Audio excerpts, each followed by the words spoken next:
the 3 burning fantasy questions that Andy wants answered this week here in week number 10 of the NFL season. Andy, hit me with the first one.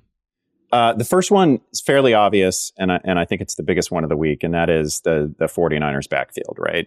Who is available to us? How much will they play?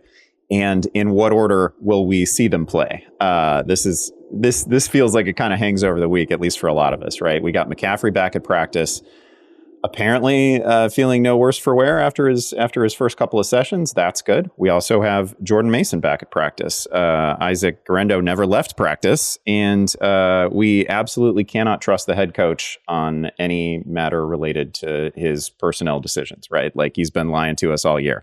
I don't need to walk people through it necessarily, but you will remember that we started the season with, it seems like McCaffrey is probably going to be good to go in week 1. And then a few days later, he was on IR. And a few days after that, he was on a flight to Germany, right? Like, so we've been lied to. And we'll see where we're at this week. But they can't lie to us when they actually make in-game decisions.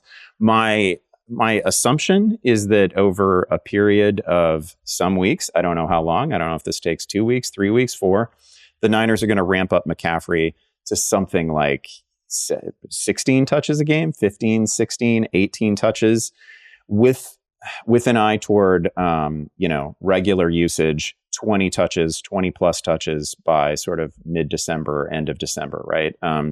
Mason, I think, has played well enough that 8 to 10 carries a game for him they can get CMC-like production out of him, at least on the ground, while the actual Christian McCaffrey is saved from some needless wear and tear. It's not like the Niners were conservative with McCaffrey last year, right?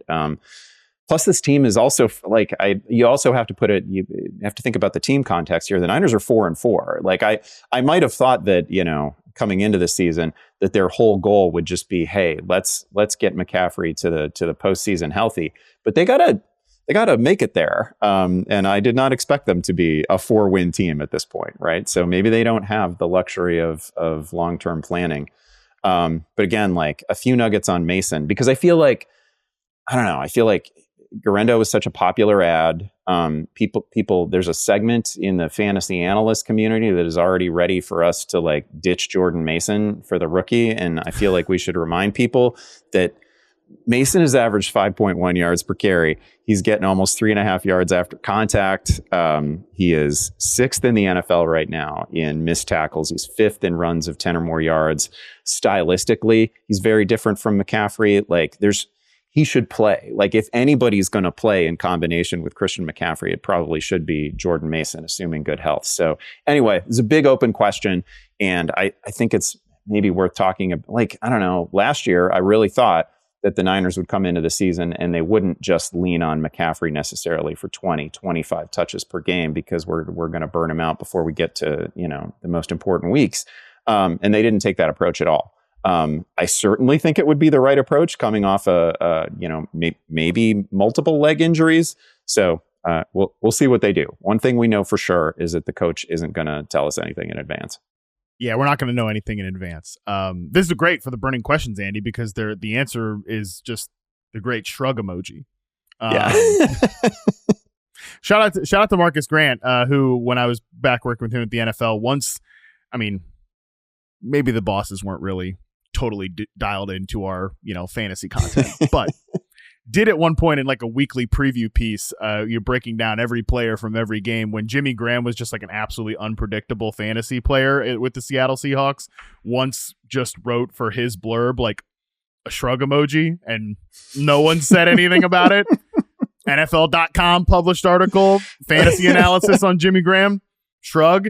And I kind of feel like the Marcus Grant shrug emoji is very applicable to this 49ers backfield situation this week. Because, as you mentioned, we're not going to get any clues from the coaching staff. And I find it interesting that you say there's like a segment of fantasy people that want to see Jordan Mason, pushed up out of here, because when I've seen, and like, Guerendo is definitely flashed, but I think he's more of and maybe this answers my question because it's flashy, it's big plays, but I think is more of a boom bust runner right now. And when I've watched Jordan Mason this year, even from, the first couple of games he was out there, I thought, man, that's a power back that, and admittedly, I've always been a fan of Jordan Mason and like may have him stashed on a few dynasty teams, so maybe I'm a compromised source. But I've thought he's like the type of tempo runner, like power back that would really complement a McCaffrey and take some of those grinder carries off of McCaffrey's plate so that we can use him in all these fun and efficient ways that the 49ers do. So I would think an ideal scenario. You're right to point out that the 49ers not being a dominant team right now, the dominant record and just like cruising to the number one seed in the NFC kind of complicates this. Their division is definitely clogged up there. They need to win games and put some gap between them and the rest of the guys in the NFC East. But I would think that an ideal scenario would be kind of a 60-40 split in favor of Jordan Mason until McCaffrey gets healthy and maybe later in the season they fully unleash him. So yeah, I don't know. I definitely think that we could still see some Jordan Mason here.